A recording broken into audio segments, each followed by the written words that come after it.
Sharda university greater Noida के अंदर BDS के एक स्टूडेंट हैं जिनका नाम है ज्योति, जिन्होंने अचानक अपने आप को सुसाइड किया। सवाल यहाँ पे तीन एक ऐसे आते हैं कि उन्होंने किसी को फोर्सफुली कराया था, यानी कि उनको उकसाया गया था, सुसाइड करने पर मजबूर किया गया था। और सवाल यहाँ पर यह आता कि जब 18 जुलाई को उन्होंने उनके कमरे के अंदर, यानी कि जो हॉस्टल है, उन्होंने अपने अंदर वहीं पर सुसाइड किया था, अपने आप को फांसी लगाकर। तो फांसी लगाने के बाद के अंदर ना ही पुलिस को बुलाया गया था, ना ही उनके पेरेंट्स को इन्फॉर्म किया गया था। वहाँ से हटाने के बाद में 2 घंटे की ये देरी आखिर क्यों हुई थी? वहाँ के स्टाफ ने वहाँ पर सीधा ट्रीटमेंट के लिए ले गए और वहीं किसी को इन्फॉर्म नहीं किया गया था। तो उनके जो पिता हैं, जिनकी जो फादर, उनका नाम है रमेश, तो उन्होंने ये कहा है कि मेरी बेटी को जब फांसी लगाकर उन्होंने अपने आप को सुसाइड किया था, ना ही वहाँ पे पुलिस या फैमिली को उन्होंने इन्फॉर्म किया। 2 घंटे की जो देरी हुई थी वो आखिर क्यों हुई थी? तो ये शारदा हॉस्पिटल में एकदम ट्रीटमेंट के लिए ले गए थे, लेकिन ग्रेटर नोएडा जो यूनिवर्सिटी थी, बीडीएस की स्टूडेंट थी, सेकेंड ईयर चल रहा था। तो सवाल यहाँ पर यह था कि सुसाइड के बाद उन्होंने एक लेटर लिखा था उससे पहले, तो उसके अंदर 6 लोगों का नाम का जिक्र किया था। उन्होंने अपने सुसाइड लेटर के अंदर ये कहा था कि 18 जुलाई के अंदर जब उनकी सुसाइड किया था, तो उससे पहले जब एक नोट्स मिलता है जिनके अंदर उन्होंने कहा था कि मेरी बहुत ज़्यादा इंसल्ट की गई है,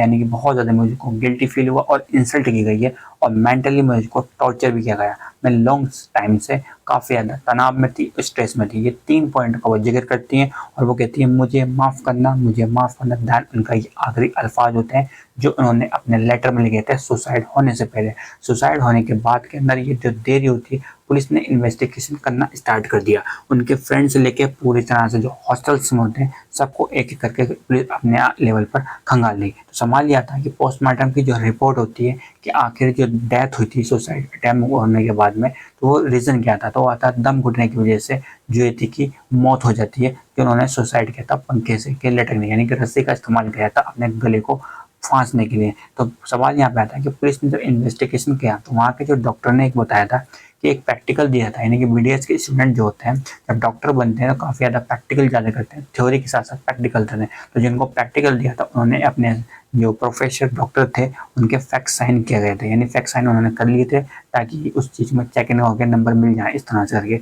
लेकिन हमने उनके पेरेंट्स को भी इन्फॉर्म किया था कि आपकी लड़की ने हमारे सिग्नेचर को फेक किया और देन उस प्रैक्टिकल को कंप्लीट किया। लेकिन अगर हम बात करें वो पढ़ने के अंदर कैसी थी, तो सुसाइड के अंदर काफ़ी ज़्यादा अगर बात करें तो 61% उन्होंने स्कोर किया था पहले साल के अंदर, यानी वो ठीक ठाक थी। और देन उसके बाद आता है कि 3 ऐसे पॉइंट, सुसाइड किसी ने फोर्सफुली तो नहीं किया, क्या उनकी कोई ऐसी एक्टिविटी थी, किसी से दुश्मनी, दोस्ती यारी कुछ ऐसी हो, कोई टेंशन हो, या कॉलेज या स्टाफ के अंदर किसी ने कोई ऐसा मजबूर तो नहीं किया है। तो इस पर भी पुलिस ने इन्वेस्टिगेशन करना स्टार्ट कर दिया गया। तो यहाँ पे ये चीज़ तो मानी गई है कि पुलिस को और वहाँ के जो पेरेंट्स थे उनको इन्फॉर्म करने में देरी हुई है। अब देरी क्यों हुई है? जब उन्होंने सुसाइड किया था 18 जुलाई को ज्योति ने, तो उसके बाद के अंदर किसी भी तरह का ना तो पुलिस को इन्फॉर्म किया गया था, ना ही पेरेंट्स को इन्फॉर्म किया गया था। दैन उसके बाद के अंदर सीधा शारदा हॉस्पिटल के अंदर उनको ट्रीटमेंट के लिए ले गए थे। दैन उसके अंदर देरी होने की वजह, देरी क्या, उस टाइम तक जब वो ट्रीटमेंट चालू हुआ तो उस टाइम तक देरी हो चुकी थी